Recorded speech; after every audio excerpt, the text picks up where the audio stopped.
Agradezco igualmente a la Fundación Banco Santander que hace posible con su generosidad que este curso exista. Igualmente al Duque de Soria, presidente de nuestra fundación, por su apoyo y también por sus amables palabras. Igualmente al director del museo, sin el que tampoco sería posible todas las actividades que realizamos los amigos del museo, y también por sus generosas palabras. En el principio era Giotto se titula esta conferencia que parafrasea el comienzo del Evangelio de San Juan. Pero, ¿por qué en el principio era Giotto? En primer lugar, porque lo fue literalmente. Nacido en 1266 y muerto en 1337, antecedió con mucho a los protagonistas de ese renacimiento del siglo XV al que vamos a dedicar este curso. Y en segundo lugar, porque esos mismos artistas que les estoy comentando consideraron que Giotto fue el que comenzó ese camino que culminó con el renacimiento del arte. Y también porque su pintura, que rompió claramente con la pintura de sus antecesores, sirvió de fundamento a que los humanistas pensaran que había surgido una nueva edad. Y todo ello determinó la gran consideración que por Giotto sintieron sus propios contemporáneos, como veremos, y que se ha seguido manteniendo hasta nuestros días. Como nos muestra esta cita del propio Calvo Serrayer, que dice de Giotto: quizás el primer artista moderno, o en todo caso el único que se ha mantenido como tal durante tanto tiempo, pues nadie le ha retirado este título durante 7 siglos. A Giotto le corresponde no ser solo el que desterró definitivamente, como señaló Cennino Cennini, la manera griega, y quien, aun de forma intuitiva, adelantó la perspectiva, sino el verdadero descubridor de la humana realidad sobre la que todavía creemos sostenernos. Contemporáneo de Marco Polo, de Tomás de Aquino, de Dante y de Boccaccio, no se puede decir que Giotto no estuviera en su campo a una altura semejante. No es pequeño este elogio para comenzar, pero les aseguro que podría haber extraído otros muchos similares e incluso más entusiastas. Pero adentrémonos en nuestra historia, que comienza en un paisaje como este, en las cercanías de Vespignano, en la Toscana, y es una historia que cuenta por primera vez el escultor y humanista Lorenzo Ghiberti en sus comentarios a mediados del siglo XV. Y dice así: comenzó el arte de la pintura a despuntar en Etruria, en una villa al lado de la ciudad de Florencia, la cual se llamaba Vespignano. Nació allí un niño de admirable ingenio, el cual retrataba del natural una oveja, hasta que pasó por allí el pintor Cimabue en la carretera hacia Bolonia. Y vio al niño sentado, dibujando en la tierra, tomó gran admiración de que, siendo tan pequeño, lo hiciera tan bien, y le preguntó cuál era su nombre. El niño respondió: me llaman Giotto y mi padre se llama Bondoni y está en aquella casa. Cimabue, que tenía buena presencia, es decir, que tenía posibilidades económicas, se fue con Giotto a la casa del padre, que era pobrísimo, y el padre cedió al niño, Cimabue, que tomó a Giotto como discípulo. Cimabue, nos dice Ghiberti, manejaba la manera griega, que era la que tenía gran fama en esa zona, en Etruria, y allí Giotto se convirtió en un grande en el arte de la pintura. Ahí comienza nuestra historia y en teoría debería acabar aquí, en el Duomo de Florencia, donde según Vasari está enterrado Giotto, aunque no se ha encontrado su tumba. Lo que sí se conoce es este monumento dedicado a su memoria, realizado por Benedetto da Maiano en 1490 y que se acompaña de este epitafio, con unos versos compuestos por el poeta y filólogo Angelo Policiano. Como no se ve muy bien y por si ustedes tienen el latín tan oxidado como el mío, les voy a leer una traducción. Yo soy aquel por quien resucitó la pintura extinta y cuya mano fue tan proba como hábil. Si algo faltó a mi arte, fue lo que le faltaba a los ejemplos de la naturaleza. Nadie pudo pintar más ni mejor. ¿Admiras la torre egregia en que resuena el sacro bronce? También ella ascendió a los astros de acuerdo con mis planos. Soy Giotto. ¿Para qué mencionar mis obras? Vale tal nombre más que un largo canto. Efectivamente, su nombre, 150 años después de su muerte, es recordado y celebrado en el monumento más importante de su ciudad, de Florencia, en la que además él desde 1334 había sido el arquitecto mayor, aunque su muerte, acaecida poquitos años después, no le permitió nada más que proyectar, como decía el epitafio, el campanile de esta catedral que, como saben, lleva su nombre. Aún así, para entonces su obra le había convertido ya en casi un mito destinado a la gloria inmortal, en la que tuvo mucho que ver el citado Vasari. Tiene sus tantas veces citadas vidas de los más excelentes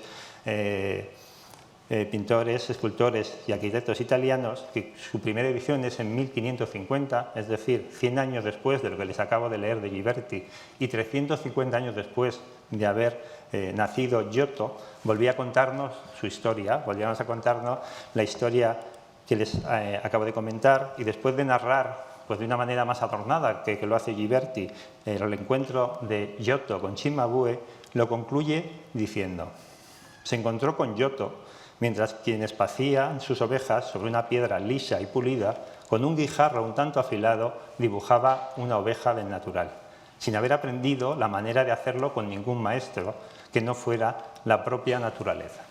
Y esto último, el haber aprendido solo de la naturaleza, será fundamental para el arte de Giotto, pero será también para el concepto y la práctica del arte renacentista.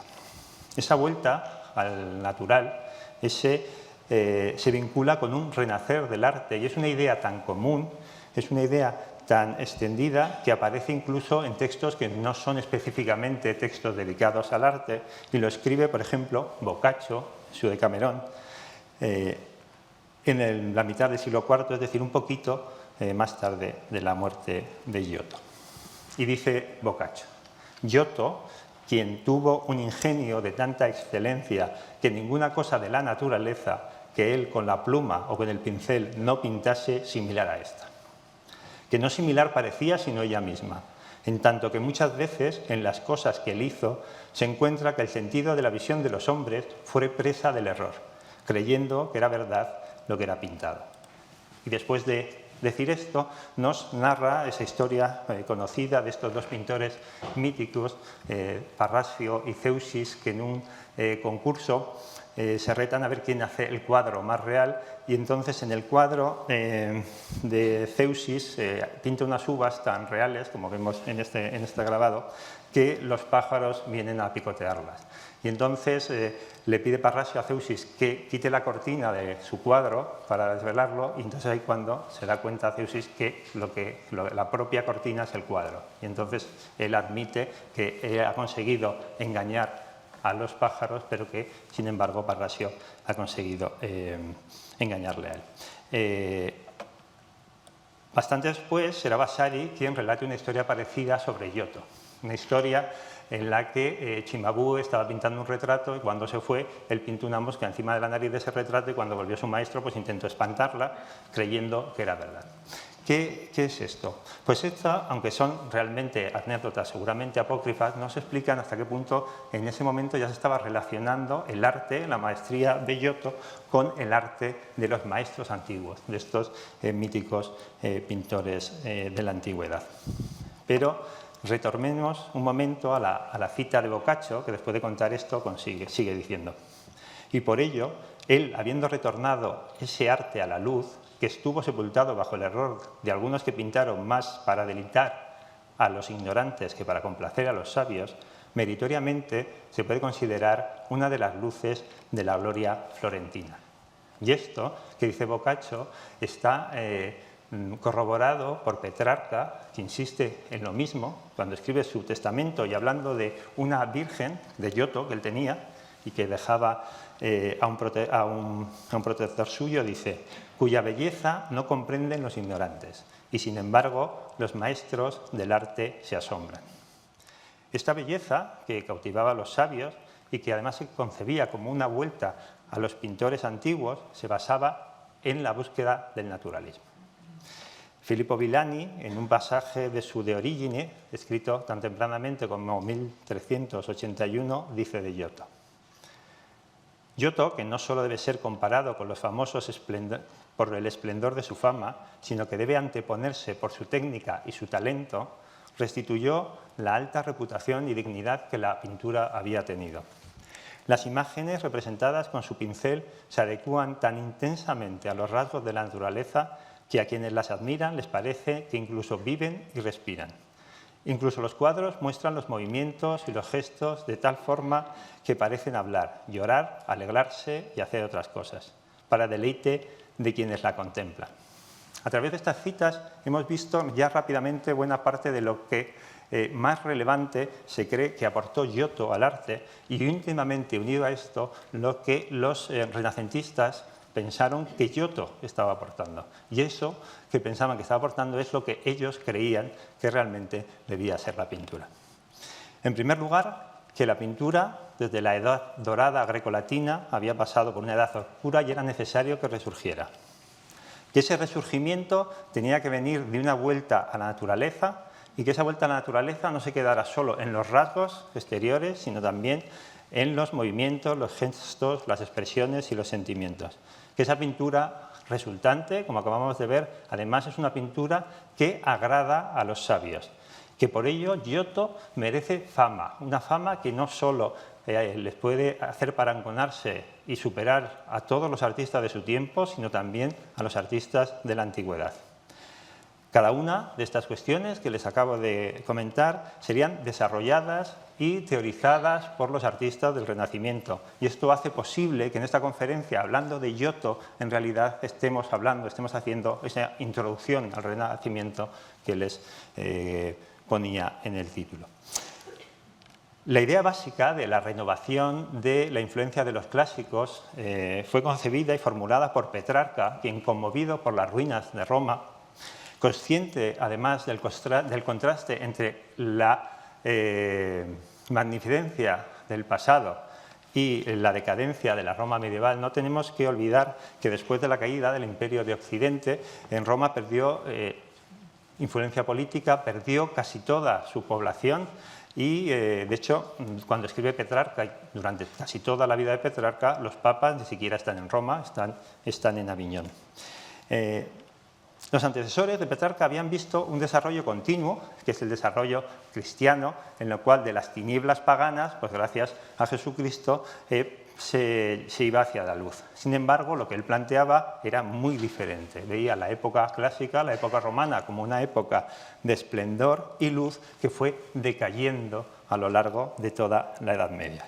El triunfo del cristianismo para estos humanistas había traído la persecución de la idolatría, y con la persecución de la idolatría la destrucción de las imágenes, de las esculturas, pero también de los escritos teóricos, de los dibujos, de las reglas de la enseñanza de la pintura, hasta que prácticamente desapareciera.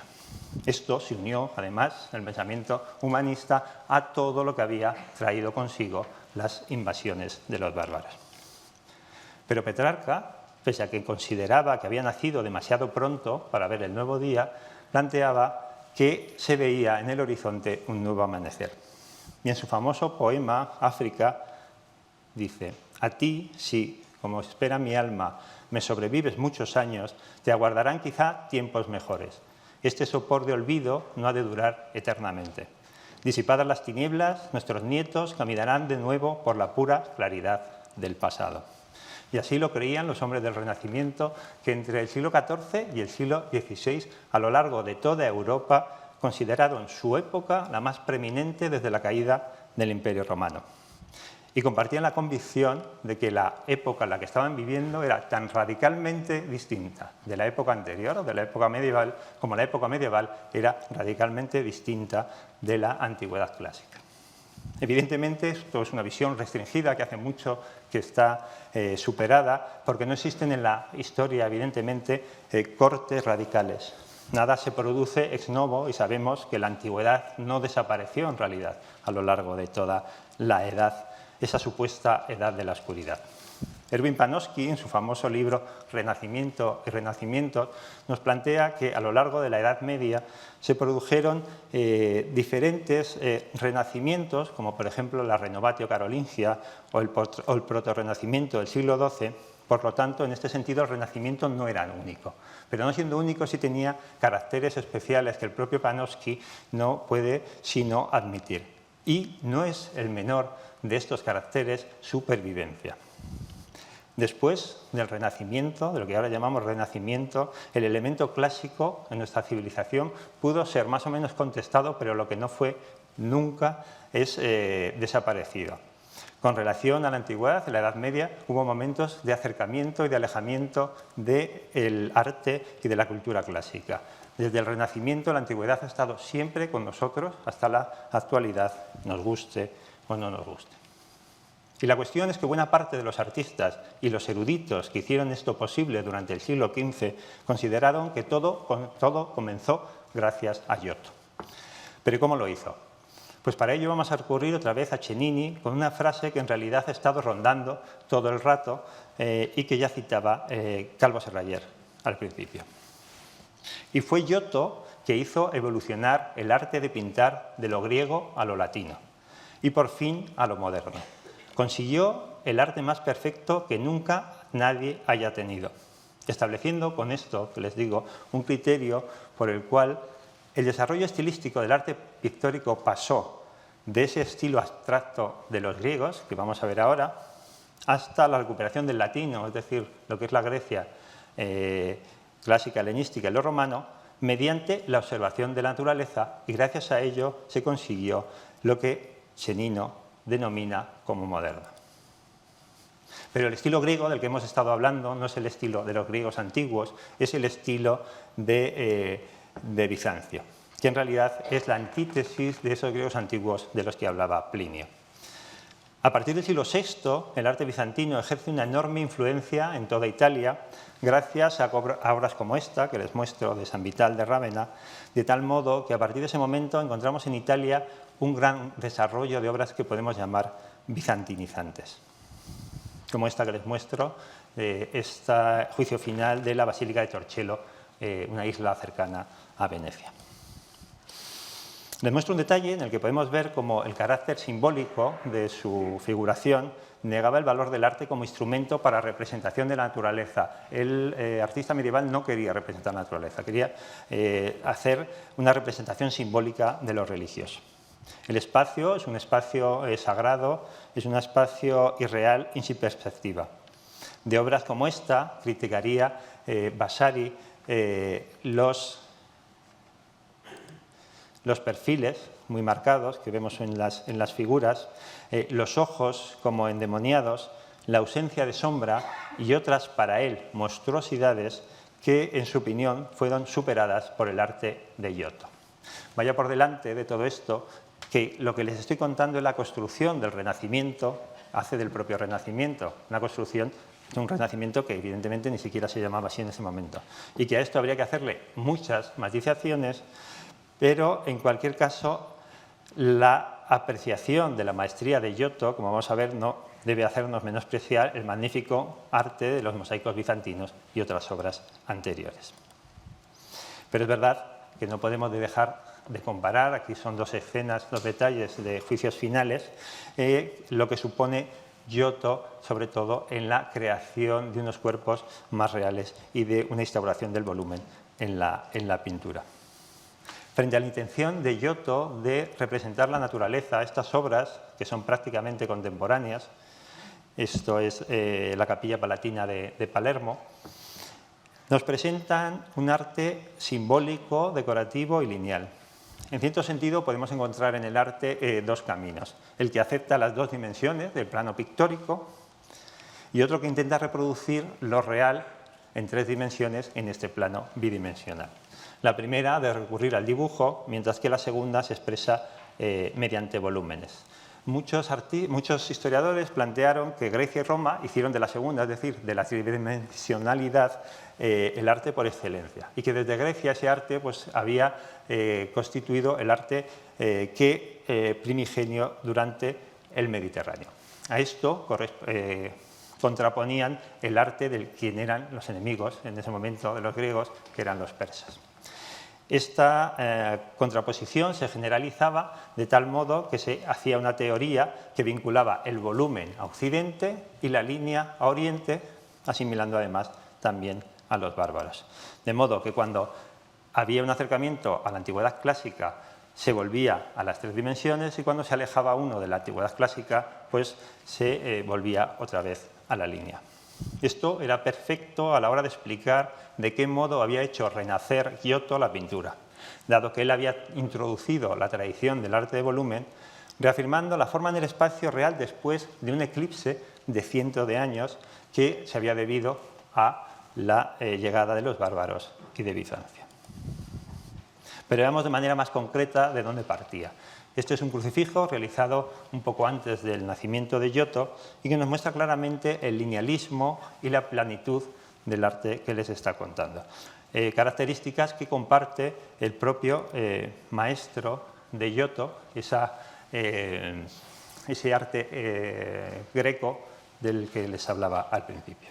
Lo vemos aquí y lo vemos aquí todavía mejor si lo comparamos con este crucifijo de Santa María Novella, donde vemos claramente la diferencia, la posición mucho más realista, el estudio natural de la obra de Giotto, la mejor descripción anatómica y sobre todo esa construcción del volumen. Creo que se muestra claramente el salto que se produce entre el maestro y el discípulo, que el propio Dante dejaba por escrito en su Divina Comedia. Creía Cimabue ser el primero en la pintura, pero ahora tiene Giotto esta primacía hasta tal punto que se ha oscurecido la fama de aquel. Y aprovecho esta aparición del escritor para comentar que Giotto y Dante eran coetáneos y conciudadanos, y si creemos a la tradición, incluso amigos. A ambos se les considera pilares de una nueva cultura, consciente de sus propias raíces históricas, latinas y responsable de la explosión de creatividad que se produce en Florencia a partir del año 1300. Dante, tan orgulloso de su propia dignidad de escritor, como vemos, reconoce a Giotto como un igual, cuya posición respecto a los maestros que le habían precedido era similar a la suya. Y Giotto, por su parte, en esta obra que les muestro aquí, del Palacio del Bargello, sitúa, les voy a mostrar un detalle, sitúa a Dante entre los justos en este juicio final. Pero volvamos a Cimabue, al que la historia, digamos, tradicional, la historia que en cierto modo crea y populariza Vasari, se le adjudica un papel de precursor que, aunque pronto se vio superado por su alumno, sí dio algún paso en el camino correcto, que podemos ver en esta Virgen en Majestad, en la que encontramos ya una intención de crear cierto espacio arquitectónico por medio de este trono y cierto tímido interés en crear el volumen que no veíamos en el crucifijo que les acabo de mostrar antes. Si volvemos a hacer la comparación, como hemos hecho con el crucifijo, entre obras de Giotto y de Cimabue del mismo tema, una comparación que, por cierto, se puede hacer en el mundo real, porque están en la misma sala de la Galería de los Uffizi, pues vemos que, aunque el tema es el mismo y hay algunas características comunes, como vemos todavía esta preeminencia del dorado, que es algo todavía muy medieval, vemos que hay otras características muy diferentes. La diferencia en la construcción espacial, en la corporeidad de las figuras. Por ejemplo, aunque el trono sigue siendo un trono gótico, ya vemos cómo representa mejor la fuga hacia el fondo, cómo construye un espacio que cobija a la Virgen. Y sobre todo, yo creo que en estos detalles de pliegues del regazo de la Virgen se ve muy bien. Los pliegues de Cimabue son decorativos, lineales, mientras Giotto ya consigue realmente, por medio del sombreado y las luces, pues crear un modelado real, crear un regazo donde el niño se puede situar. Y les muestro otro ejemplo también para que vean un poco, además, el dominio diferente de esas transparencias en las telas, que evidentemente marca la diferencia entre el alumno bien dotado y su maestro. Les muestro estos dos últimos detalles y creo que viendo estas comparaciones que les acabo de hacer y teniendo en cuenta las citas que hemos leído, casi podemos convencernos de que Giotto sí realmente había logrado renacer la pintura de la nada, como les comentaba al principio. Pero, como les he dicho, y es evidente, nada nunca nace de la nada. Y hay que tener en cuenta que Giotto entró en contacto, por ejemplo, con el ambiente romano de artistas como Pietro Cavallini. Les muestro aquí estos mosaicos que están en la Basílica de Santa María del Trastevere en Roma. Un arte que tiene influencias tardoantiguas influencias paleocristianas y que está más relacionado en realidad con los escultores románicos que con los pintores bizantinistas, y les muestro esta obra porque creo que ya muestra un intento de construcción de volúmenes arquitectónicos que no habíamos visto en las obras anteriores. Pero además de esto, Giotto, para conseguir verdaderos avances en la representación del cuerpo humano de una manera más real de lo que se había producido desde la antigüedad clásica, se inspiró en gran medida en la escultura, dado evidentemente la falta de modelos antiguos. Hay que considerar que se conocen muy pocos y además los que se conocen aparecieron muy tarde, con lo cual Giotto es imposible casi que viera pintura antigua. De tal modo que las apelaciones que los humanistas hacían en la comparación entre el arte de su tiempo y el arte de los antiguos, en realidad estaba basado en descripciones escritas claramente idealizadas que habían dejado los autores de la antigüedad. Los escultores, evidentemente, lo tuvieron más fácil y en su fidelidad por la naturaleza, Giotto tuvo como precedente, por ejemplo, a Nicola y Giovanni Pisano, cuyas esculturas se inspiraban en el arte antiguo. Les muestro aquí el púlpito del baptisterio de la Catedral de Pisa, de Nicola Pisano, porque además, evidentemente, la forma plástica pues, parece mejor que cualquier otra para representar traducir inmediatamente la realidad. No tenemos que pasar de un plano a algo tridimensional, sino que ya tenemos esa tridimensionalidad. Por eso es lógico, y así sucede, que en este abrir el camino a las demás artes, quien empezara fuera la escultura y luego llegara la pintura. Les muestro uno de los lados de este baptisterio, es una natividad, pero en donde podemos ver claramente la influencia que tiene de los sarcófagos romanos. De hecho, la figura de la Virgen que vemos aquí, esta matrona, pues está inspirada en una figura de Fedra. O esta matanza de los inocentes, en la que no solo encontramos la inspiración general en estos sarcófagos tardoantiguos que Pisano había podido ver en la propia Pisa, sino que encontramos préstamos concretos, y si no, miren esta figura que les muestro aquí, que se inspira en el sarcófago de Meleagro, que como digo está en el Camposanto monumental de Pisa.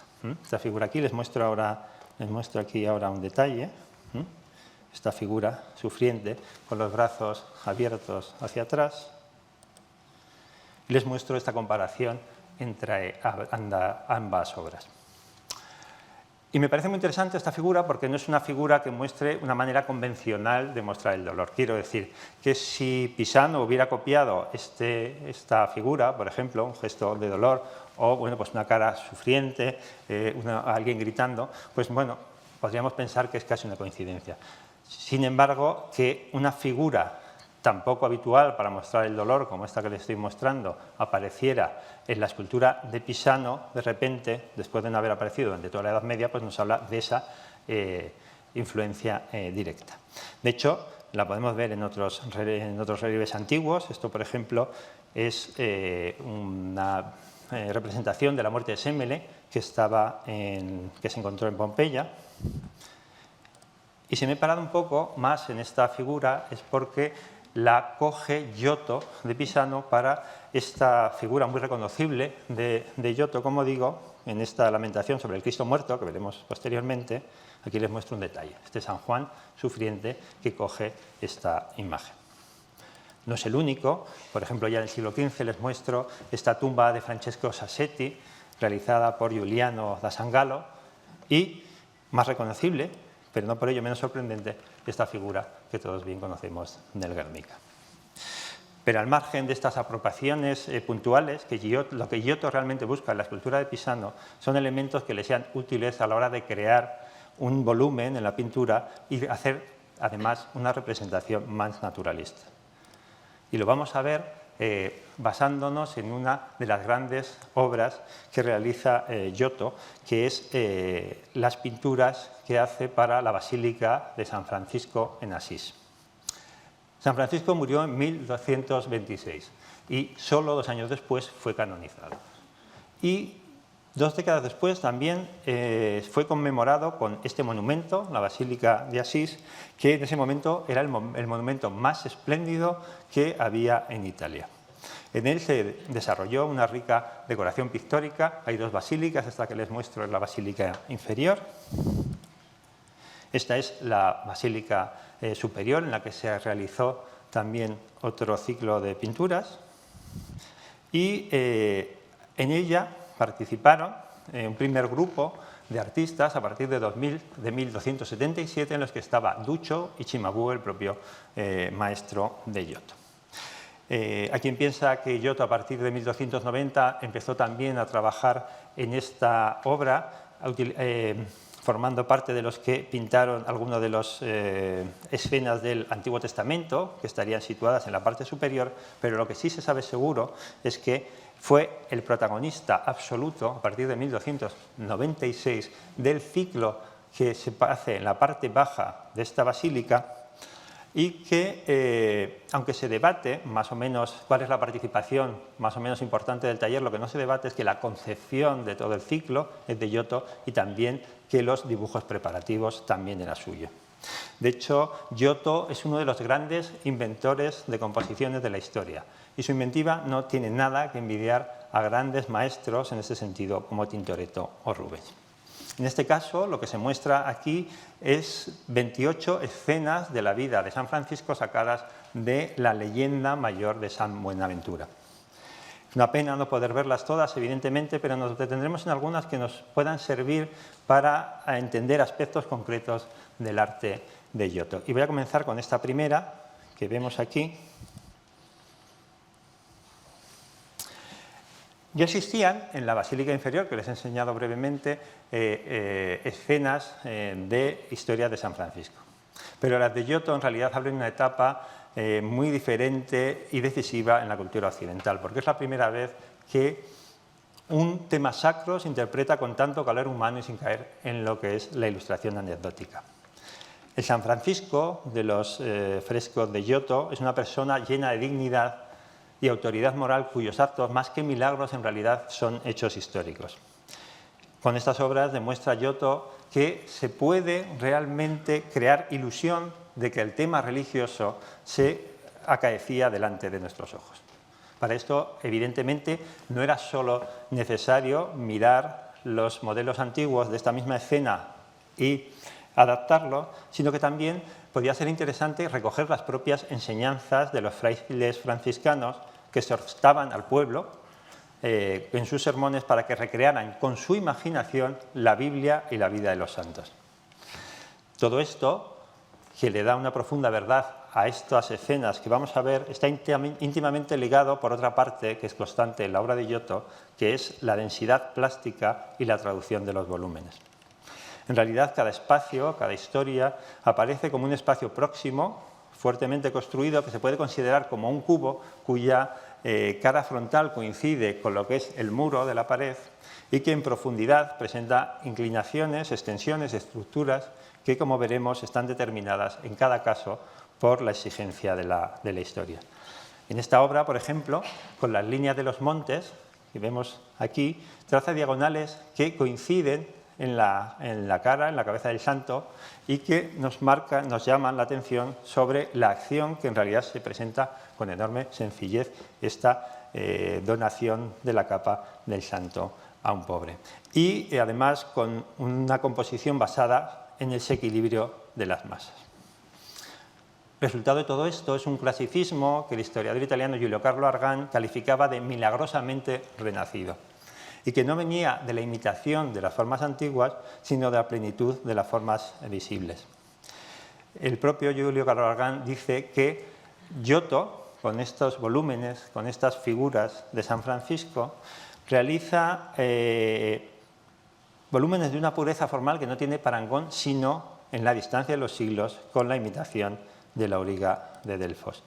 Y me he atrevido a hacer esta comparación, no porque se inspirara en él, porque la auriga de Delfos no se descubrió hasta finales del siglo XIX, sino porque puede que veamos en ellos que comparten un mismo espíritu.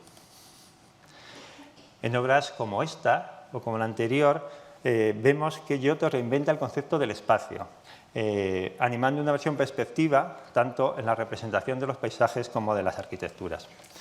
Todos los cuadros ideados por Giotto tienen una construcción en perspectiva, pero dado que el hecho representado es diferente, igualmente la perspectiva es diferente.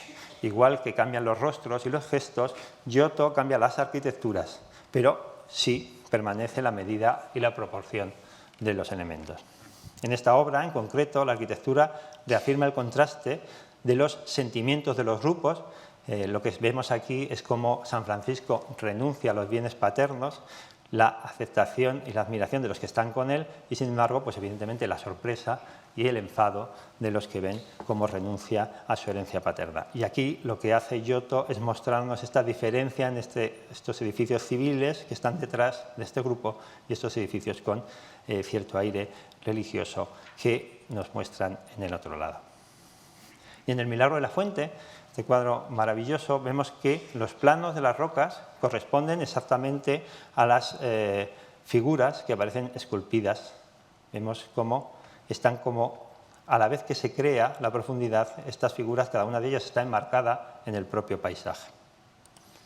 Les muestro este magnífico detalle en el que vemos la maestría de Giotto y a la observación también de la naturaleza y de la anatomía para ver la posición en la que se tiene que poner uno a beber en un sitio tan bajo y el gesto del personaje. En esta, por ejemplo, aparición del capítulo de Arles, la arquitectura que está fuertemente articulada sirve para mostrar la estabilidad de la obra de la orden franciscana y los brazos de San Francisco se contraponen perfectamente a los arcos ojivales de la arquitectura del fondo. Les muestro todo esto para que vean, son muchas más escenas, como les he dicho, para que vean un poco la diversidad de las creaciones de Giotto. Pero además que la relación entre la escena y la perspectiva que él crea, la invención de la historia, es una sola cosa, también se muestra en cómo realmente organiza el trabajo. Él, evidentemente, estas obras y otras que veremos no las realiza solo, las realiza con una multitud de ayudantes a los que muchas veces confía, después de un dibujo preparatorio suyo, confía buena parte de todo lo que se realiza. Y él se guarda, por así decirlo, las partes más importantes, que si nosotros pensamos, en general, pues diríamos, pues serán las caras, los rostros de los personajes más importantes de la composición. Sin embargo, no.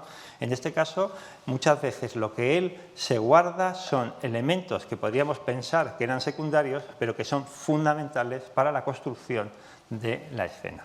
En este caso, por ejemplo, en el Belén del Grecho, lo que él se reserva, sobre todo, son estos elementos en perspectiva, o sea, este púlpito, este baldaquino y este sorprendente crucifijo que se ve por la parte de atrás, porque la escena principal se hace en la parte, por así decirlo, donde están los sacerdotes y detrás, como lo veremos, es donde se sitúa el pueblo. Esto llega a elementos aparentemente, como digo, secundarios, como este atril en escorzo, dibujado con todo detalle, con toda su perfección, que en realidad en sus escorzos, en estas diferentes figuras geométricas, se adelantan en mucho a esos alardes perspectivos que veremos, por ejemplo, en las obras de Uccello. Giotto llega por intuición realmente a las principales ideas de la perspectiva lineal que se ven hasta en detalles nimios, como vemos en estas molduras, que están todas perfectamente fugadas hacia el fondo y que derivan de formas clásicas, igual que lo hace, por ejemplo, pues este magnífico detalle, este relieve de un grifo que vemos aquí en la escalera que lleva al púlpito. Giotto hace además de la tridimensionalidad una cualidad inherente a los objetos individuales. Y esto no es un pequeño cambio formal. De hecho, tanto es así que muchos historiadores plantean que una nueva época de la humanidad empezó cuando Giotto pintó por primera vez cuerpos tangibles y que esa época acabó cuando estas formas sólidas dieron paso a las llameantes apariciones del Greco. Vemos aquí esta visitación de la Capilla Scrovegni, donde vemos perfectamente ese ideal de la recuperación del volumen, y les voy a hacer un pequeño recorrido en 3 pasos por cómo el Renacimiento planteaba que sucedía esto. El primer paso era Giotto, el segundo paso era Masaccio y el tercer paso era Piero della Francesca. Este camino se quebraría, como les acabo de decir, de manera definitiva cuando pasáramos de estas figuras perfectamente volumétricas al manierismo y especialmente al Greco. Pero claro, las cosas no son siempre tan fáciles ni tan sencillas. Las líneas en el arte no suelen ser tan claras. Y de hecho hay que tener en cuenta una cosa fundamental, que es que entre esta obra que les muestro de Giotto y esta obra de Masaccio, donde se ve claramente la influencia de Giotto en la monumentalidad, en la concepción espacial, pues pasa esto. Esto es Simone Martini, esto es el gótico internacional, que se extendió por toda Europa y que convivió además con el principio del Renacimiento. De tal modo que estas dos obras que les estoy mostrando ahora son estrictamente contemporáneas. La de Gentile, que es del gótico internacional, que como digo es el estilo que predomina en toda Europa desde la muerte de Giotto hasta que llega el Renacimiento pleno, por así decirlo, en el siglo XV, no es igual que la pintura de los artistas anteriores. Claramente no es lo que hemos visto al principio que había superado Giotto. Pero si vemos que hay cosas como el decorativismo, la preeminencia de la línea, la vuelta al dorado, que se contrapone con la simplicidad de las formas pesadas y angulares y macizas de Masaccio que había heredado de Giotto. El gótico internacional se caracteriza por la gracia, por la delicadeza, por las suaves curvas y estilizaciones que se alejan de cualquier idea clásica de proporción que se recuperará posteriormente. De tal modo que la secuencia, en realidad, sería más bien así, a grandes saltos enormes. Les muestro aquí el mismo tema, que son natividades, adoraciones de los pastores. Esto sería las obras que había antes de Giotto, el propio Giotto. Esto es una obra, en este caso española, de ese gótico internacional, que es posterior. Aquí les muestro una natividad de Piero de la Francesca y esa degeneración final, según estos historiadores renacentistas, que vendría con Tintoretto, contra el manierismo y sobre todo, como les he dicho, como el Greco. Esto es una explicación absolutamente burda y simplista, necesitaría muchísimo más tiempo para dedicar a explicar esto, pero espero que se hayan hecho un poco una idea. Como se puede imaginar, en esta secuencia que les muestro faltan muchos artistas. No se puede resumir en estas pocas imágenes 350 años del arte en realidad. Faltan todos los artistas que vamos a ver a lo largo de este ciclo, pero también falta evidentemente Leonardo, Rafael, Miguel Ángel, todo el manierismo y aún así no puedo detenerme en ellos, pero sí que quisiera detenerme un momento, remediar una de las ausencias. Y lo hago porque me va a permitir hablar de una dualidad que añadir a esta de la línea y volumen de las que les estaba hablando antes. Y es la del volumen y la materia, y que tiene que ver con el otro gran foco del Renacimiento, que también vamos a tratar en este curso, que es el arte flamenco. Los flamencos, al igual que los italianos, reaccionaron contra la arbitrariedad del gótico internacional y trataron de representar un mundo más sólido, un mundo más grave, y en Italia esto se hizo a través de la forma, como acaban de ver, a través de la forma y del volumen.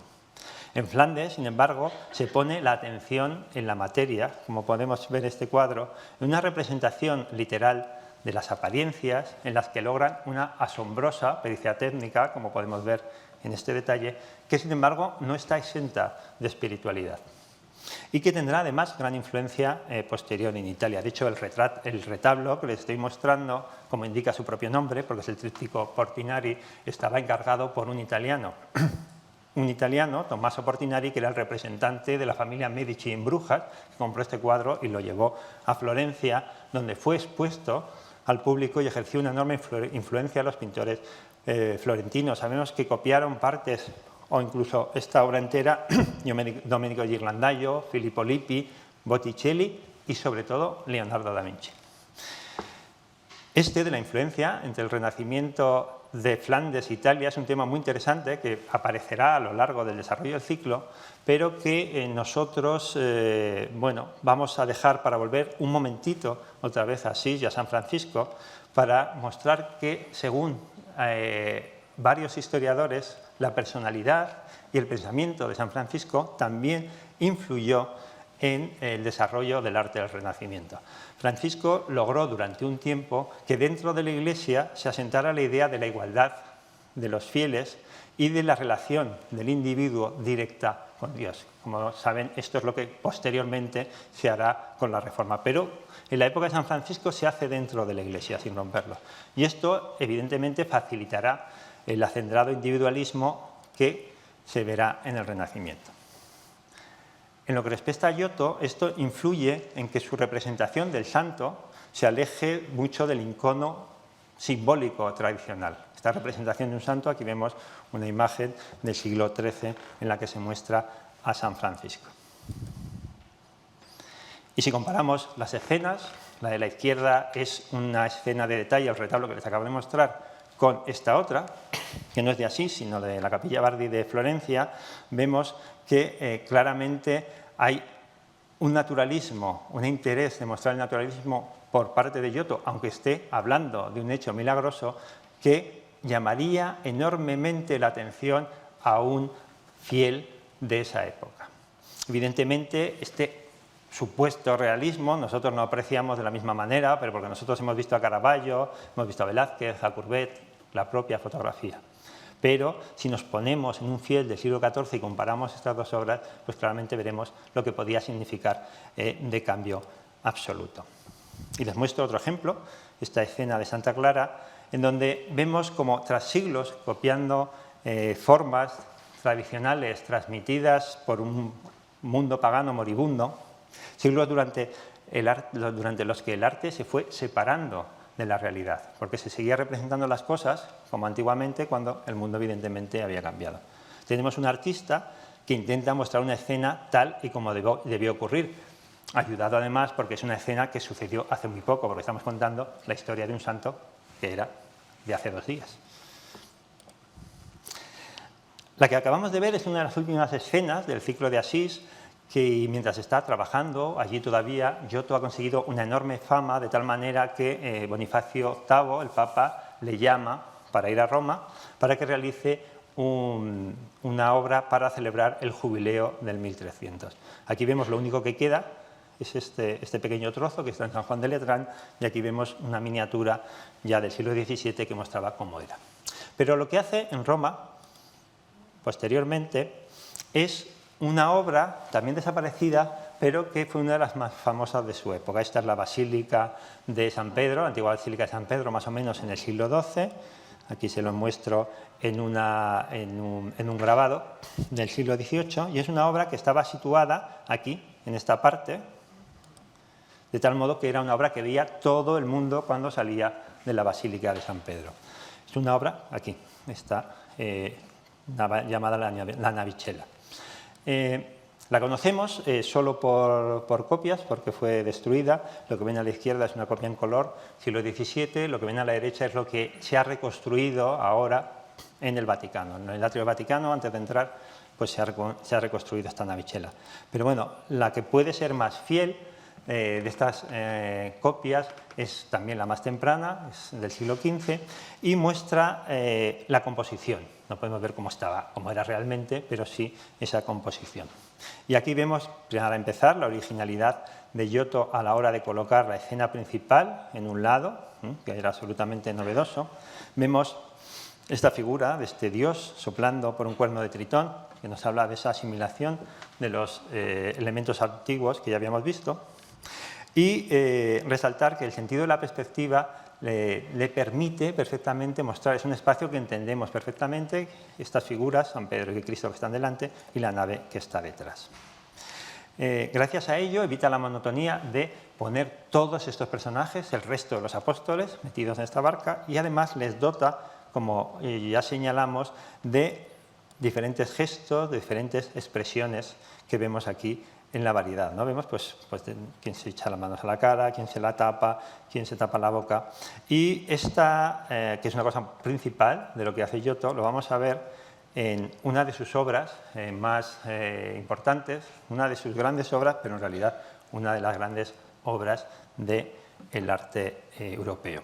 Se trata de la Capilla Sporbegni, que ya ha citado el director, por el nombre de su promotor, que era el ciudadano en ese momento más rico de Padua y que había decidido hacer la capilla más esplendorosa para su ciudad, y con una mentalidad que ya es bastante renacentista. Para hacerlo buscó al artista más importante que había en ese momento. Hay que tener en cuenta que casi hasta este momento no conocíamos los nombres de los artistas. Giotto aparece en todas las citas que les he mostrado, pero Giotto aparece en los cuentos, se cuentan historias sobre él que llevan más allá de la propia pintura. Se cuentan anécdotas muy variadas y que nos hablan de esa fama que luego, evidentemente, tendrán los artistas del siglo XV. Evidentemente, Giotto no dejó escapar la oportunidad de tener una iglesia entera para pintarla, una iglesia además que curiosamente no tiene adornos prácticamente, es prácticamente un túnel, es absolutamente simple, no tiene molduras en las paredes, de tal manera que tenía un lienzo en blanco para desarrollar su creatividad. Les muestro aquí otra vista, aquí vemos la vista hacia el ábside y aquí la vista hacia los pies. Lo que se representa son escenas de la Virgen y de Cristo, y que culminan con este que vemos aquí, les muestro más cercano, este juicio final. Este juicio final en el que aparece el propio Scrovegni, Enrico Scrovegni, que ofrece, en el lado de los justos, evidentemente, que ofrece la capilla a estos ángeles. Por su parte, Dante, en su Divina Comedia, sentó al padre de este Enrico entre los usureros en las ardientes arenas del infierno. No sé quién tendrá más fuerza, si que Dante te ponga en el infierno o que Giotto te ponga entre los justos.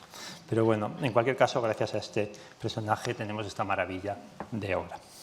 Pero retomemos el tema de la capacidad de Giotto para mostrar las expresiones y los sentimientos, de la que este ciclo de pinturas es en realidad un escenario y un muestrario enorme. Vemos diferentes expresiones en cada escena.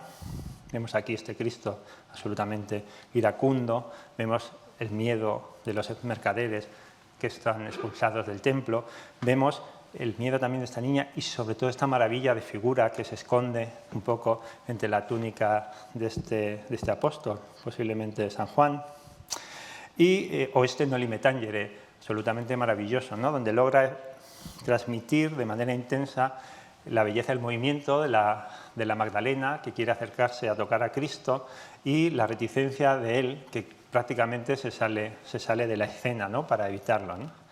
En realidad es maravilloso cómo consigue este artista hacer visible, ¿no? esta relación en este momento. Les muestro de esta misma obra este maravilloso detalle de estos soldados durmiendo.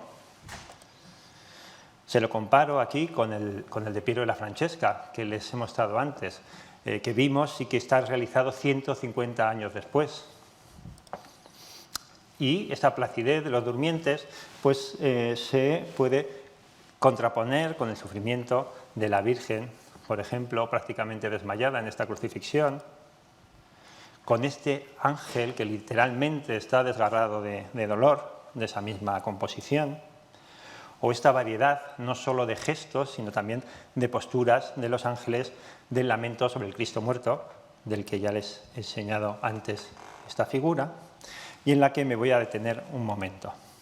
Primero, haciendo un recorrido por los diferentes rostros, viendo esos gestos, este maravilloso gesto de sufrimiento de la Virgen. Estos otros personajes, vemos diferentes gestos y expresiones en los personajes principales, pero también individualizadas en el resto de los personajes de la composición.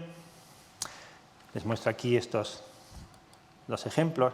Les muestro este que me gusta mucho porque cómo se detiene al final esta figura en 3/4, velada, en el que solo vemos su perfil por medio de esta fina tela. Y quiero detenerme por un momento en esta figura de espaldas, porque es un síntoma del enorme interés de Giotto, como les he dicho, por hacer una representación real, como si fuéramos testigos de ella. Y es muy curioso. ¿Por qué? Porque para un artista medieval era absolutamente absurdo representar, porque es una representación simbólica, a un personaje de espaldas, que no se le ve la cara y al final es un bulto, es una mancha de color, que no tiene función en la historia. Sin embargo, Giotto sí nos la muestra. ¿Por qué? Porque nosotros en la realidad nos encontramos con personas que están de espaldas y por eso él las incluye en las composiciones.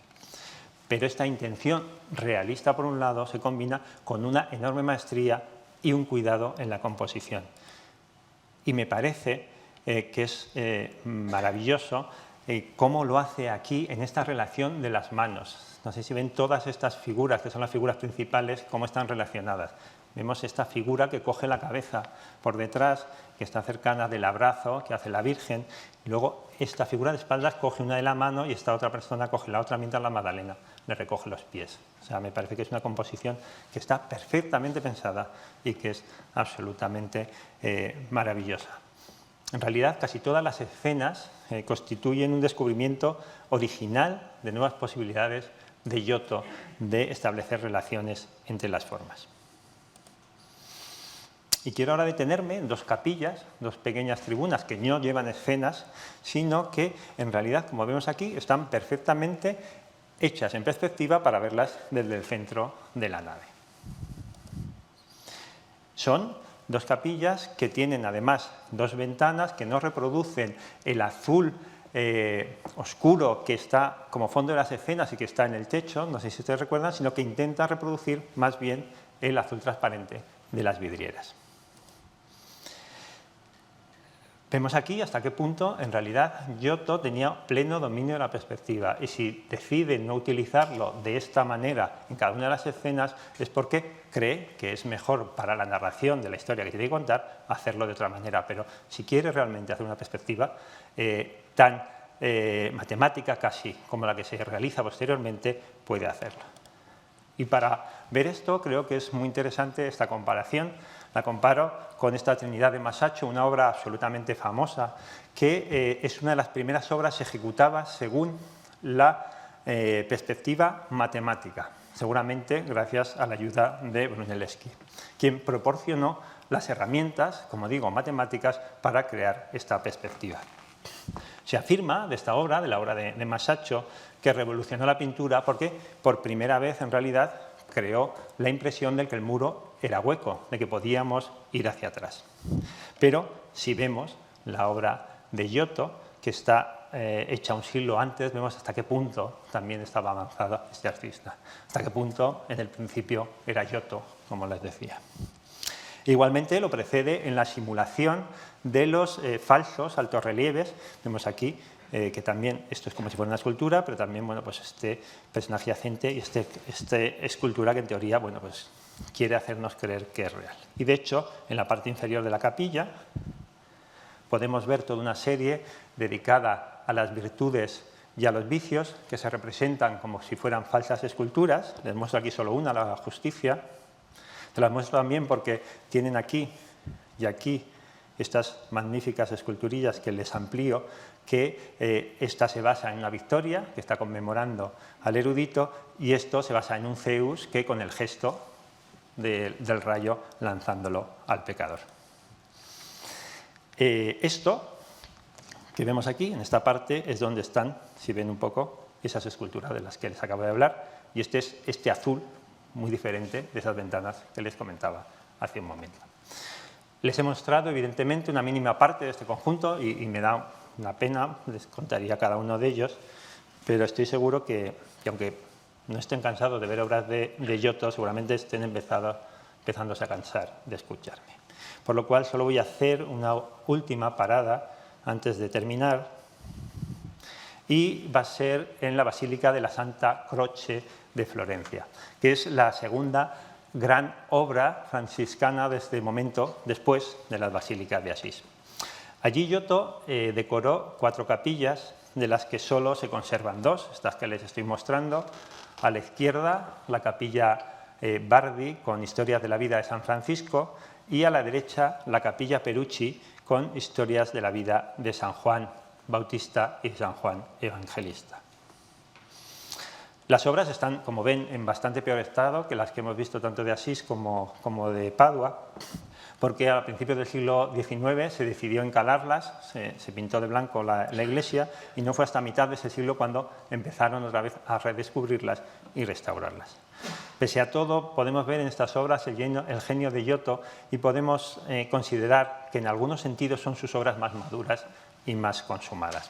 Les muestro, lo que les estoy mostrando ahora mismo es el banquete de Herodes, donde vemos por un lado ya la magnífica construcción, perspectiva del interior, es un interior perfectamente construido, y también un poco con lo que les estaba hablando, siguiendo, cómo está adornada por esta serie de esculturas que ven aquí, unidas por guirnaldas y que muestran pues eso, hasta qué punto había asimilado, conocía evidentemente el arte antiguo, pero cómo lo había asimilado a la hora de incluirlo en sus composiciones. Y en esta escena, que es una escena de la vida de San Juan Evangelista, que resucita a esta llamada Drusiana, podemos ver todavía mejor cómo la proporción de todas las figuras es justa y está separadísima de esa desproporción muchas veces simbólica del arte románico y gótico, y también está perfecta respecto a las arquitecturas de las murallas que vemos detrás. Si tomamos, por ejemplo, la figura de la mujer arrodillada, la forma es perfectamente clara, enseguida vemos cómo está situada, cómo se establece la relación entre todas las partes de su cuerpo, gracias a una curva absolutamente sencilla, y para reflejar tanto con tan poco, con casi solo un trazo, se necesita una gran capacidad para captar la imagen, pero también una gran destreza manual. Aquí vemos desplegadas las tres paredes de la otra capilla, de la capilla Bardi, que en sus muros desarrolla 6 escenas de la vida de San Francisco de Asís.